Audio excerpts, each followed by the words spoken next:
That's an amazing stop sign. Thank you, everybody. I love this topic. In the classroom, it is a problem. But the problem is not just in the classroom. It's in the hallways, the cafeterias, the playgrounds, the courts. Bad behavior should not be tolerated by anyone. Number one, there's a cultural problem that is not being spoken about. But then if you also want to solve the problem, you need to find out what's at the core of the problem. We have enrollment declines. We shouldn't just be moving the problem until we eventually move the child to Florida virtual school where they don't even have a computer and then they fall behind even more. What needs to change? Mr. Campogni, you're going to go first on this. Okay, so the short answer, and this is based off the communication I've had with parents, is no, we are not doing enough.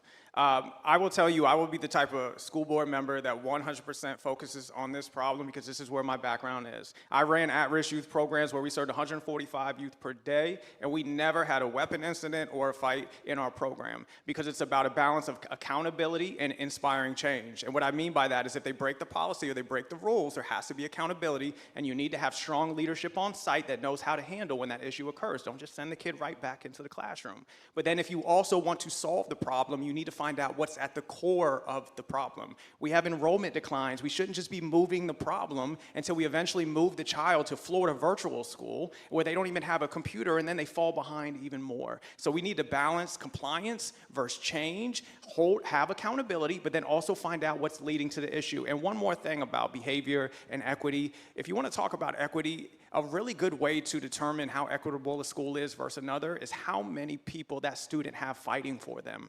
In those schools where those students don't have a career coach, a mentor, programs with wraparound services, we need to make sure that we're allocating resources to have that happen. That's an amazing stop sign. Thank you, everybody.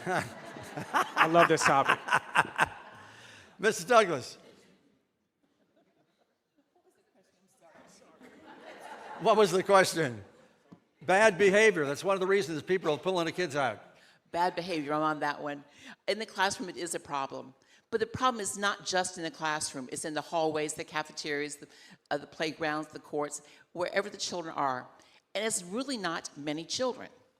It's probably 2 to 3% of the population that is disruptive in that regard, but then there's 20% that will follow them. You know what I'm saying? So if we pull and call the leaders and have real communication with them, have real work with a counselor or a mentor, we can make a difference.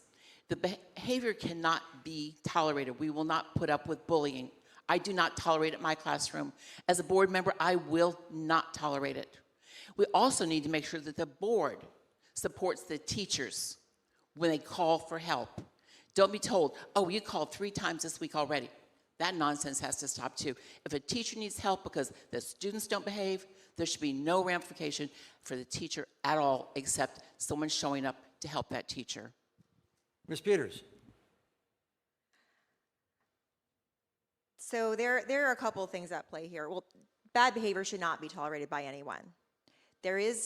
Number one, there's a cultural problem that is not being spoken about. And when I was a kid, if I misbehaved, oh man, my parent didn't care what I had to say. I was getting smacked.